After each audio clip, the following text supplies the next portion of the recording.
same old safe bed. Me and my hair. Amy Jade Winehouse, nascida em Londres, em 14 de setembro de 1983. Foi uma cantora, compositora e multi-instrumentista britânica. Conhecida por seu poderoso e profundo contralto vocal e por sua mistura eclética de gêneros musicais, incluindo soul jazz e ritmos caribenhos.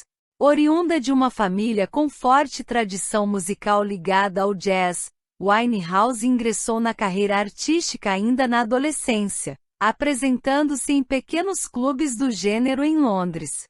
A sua estreia no cenário musical britânico ocorreu em 2003, com o álbum Frank, que, embora elogiado pelos críticos musicais, não obteve, inicialmente, boas vendagens. Apenas em 2006, com o lançamento do seu segundo álbum de estúdio, Back to Black, Amy Winehouse ganhou proeminência como uma artista. Back to Black obteve a aclamação dos críticos e, impulsionado pelo êxito de Rehab, a canção assinatura de Winehouse, atingiu recordes de vendas em territórios britânico e americano. Apesar de sua curta discografia, Winehouse vendeu mais de 40 milhões de álbuns e singles em todo o mundo. O visual característico da artista, composto por um alto penteado em forma de colmeia e forte sombra negra para olhos, transformou-a em um ícone fashion reconhecido por influentes marcas de moda. No entanto, apesar de sua carreira extremamente bem-sucedida, tendo vendido mais de 40 milhões de discos no mundo, sua vida profissional foi profundamente abalada por seus difíceis problemas pessoais. Entre eles seu conturbado relacionamento com seu ex-marido, o ex-assistente de vídeo Blake Feldercivil, aliado ao seu vício em cigarros, álcool, anfetaminas, cocaína, cannabis, êxtase, LSD, heroína e crack, onde parte dessas substâncias foram apresentadas a Amy por seu ex-marido, também dependente químico, e sua luta pública contra a depressão, ansiedade e anorexia alcoólica, tornaram-se assuntos recorrentes nos tabloides mundiais, e culminaram em seu afastamento da indústria fonográfica em 2008, para tratamento psicoterápico e psiquiátrico. Os primeiros anos. Amy Winehouse nasceu no Chase Farm Hospital, em Enfield, ao norte de Londres, em 14 de setembro de 1983. O seu pai, Mitchell Winehouse, trabalhava como instalador de painéis e, posteriormente, tornou-se motorista de táxi e cantor amador. A sua mãe, Janice, era farmacêutica. Descendente de judeus, ela tinha um irmão mais velho, Alex Winehouse, nascido em 1980. A jovem iniciou os estudos primários aos 5 anos de idade, na Osid Primary School. Aos domingos, estudava os princípios fundamentais do judaísmo, e apesar de não se ter tornado uma pessoa fortemente religiosa, sentia-se parte da comunidade judaica. Aos 9 anos de idade, Winehouse foi incentivada por Cynthia a matricular-se em uma escola de artes particular, para promover a sua educação vocal. A garota foi, então, matriculada em uma escola de música, a qual frequentou durante 4 anos. As suas qualificações artísticas se revelaram aos 10 anos, quando ela fundou com Juliette uma banda de rap amadora chamada Sweet Sour e pouco depois, começou a tocar a guitarra de seu irmão antes de adquirir uma para si. Aos 14 anos começou a consumir substâncias psicoativas.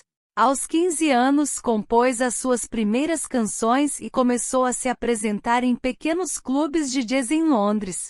A trajetória à indústria fonográfica. É curioso perceber os passos de ligação de Amy Winehouse à indústria. O seu primeiro contrato foi de agenciamento, ou seja, foi o seu talento de palco que primeiro lhe permitiu entrar no mundo do espetáculo.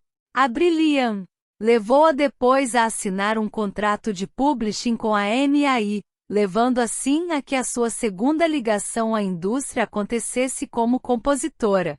Os discos seriam a última parte desta equação, o que revela que Amy, de fato, era tudo menos o típico rostinho bonito que primeiro é recrutado pela editora e depois aprende a cantar se tiver sorte. No entanto, mesmo após oficializar o seu contrato com a Brilliant, Winehouse continuou a apresentar-se em clubes de Londres, entre eles o Cobden Club, no qual chegou a ser elogiada por Annie Lennox. Além disso, continuou a despertar o interesse de outros representantes musicais, como os da Virgin Records e da EMI Music. Consequentemente, acabou por assinar um contrato de administração dos direitos autorais com Guy Mott, representante encarregado da divisão de artistas e repertório da EMI. Os primeiros lançamentos. Amy Winehouse iniciou as sessões de composição para o seu primeiro álbum logo após ingressar na equipe da EMI Music e quando assinou um contrato com a Universal. 2 anos depois havia, portanto, concluído canções como MMM e October Song, bem como desenvolvido uma relação de trabalho com Remy. A cantora reuniu estilos diversos no disco, desde o jazz e o hip-hop, gêneros que mais escutara à época de sua elaboração.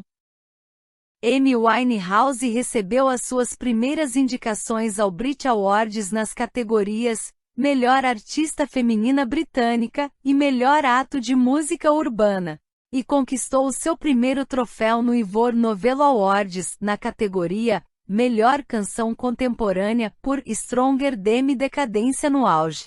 Os anos em que esteve afastada da indústria musical foram extremamente conturbados para Amy Winehouse e totalmente improdutivos. Os exaustivos concertos promocionais de seu álbum de estreia renderam lucros à Island, mas esgotaram-na criativamente e o resultado foi um período de 18 meses enfrentando um bloqueio de escritor em Camden Town, para onde se mudou em 2005. Conheceu então o assistente de vídeo Blake Feldercivil, com quem iniciou uma relação amorosa que logo chegaria ao fim. Blake era comprometido e preferiu a sua namorada a Winehouse. O rompimento acabou por conduzi-la a momentos sombrios, que se agravaram com o falecimento de sua avó Cynthia, a quem a cantora era demasiadamente apegada, segundo familiares. Esses acontecimentos em um curto período de tempo levaram-na a confortar-se em seu crescente e cada vez mais evidente consumo de substâncias psicoativas e bebidas alcoólicas, e, juntamente com os seus transtornos alimentares, inclusive a bulimia nervosa, resultaram em sua drástica perda de peso, que não passou despercebida pela imprensa britânica.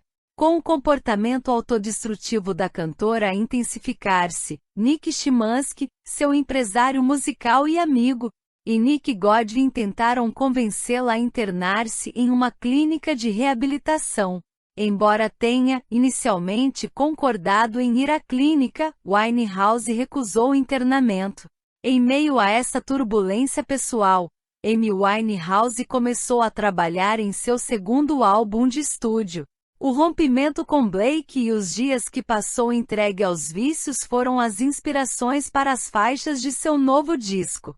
Back to Black, como foi intitulado, foi elaborado em apenas 5 meses e expôs o lado mais reflexivo da cantora, resultando em um disco mais acessível ao público e menos elitista que o jazz de sua estreia. As canções incluídas nesse trabalho foram fortemente influenciadas pela música soul dos anos 1960, mas também pelos ritmos caribenhos presentes em seu primeiro disco. O retorno de Amy Winehouse aos palcos foi realizado no Bloomsbury Ballrooms, em 12 de setembro de 2006, onde a artista apresentou algumas de suas novas canções, entre as quais Rehab, o primeiro single do disco e responsável por sua ascensão ao estrelato. Lançada em 23 de outubro, a obra recebeu aclamação dos críticos musicais e tornou-se o seu primeiro single a alcançar os 10 primeiros lugares da UK Singles Chart. Entretanto, à medida que conquistava o reconhecimento da crítica e do público, Amy Winehouse mostrava sinais de sua futura ruína pessoal. Para além da extrema magreza, a cantora realizou aparições embriagada nos meios de comunicação. Àquela altura, Back to Black começou a despertar interesse comercial na América e a gravadora Universal promoveu o primeiro concerto de Amy Winehouse nos Estados Unidos. A sua estreia nos palcos americanos ocorreu no Joe's Pub em Nova York, onde foram realizadas 2 elogiadas e esgotadas apresentações. Winehouse foi recebida de forma calorosa em território americano e com enorme prestígio entre especialistas. Rapidamente, Winehouse consagrou-se como um dos artistas britânicos mais bem-sucedidos em território americano. Estampou as capas de revistas como Rolling Stone e Spin e viria a vender mais de 3 milhões de cópias de Back to Black.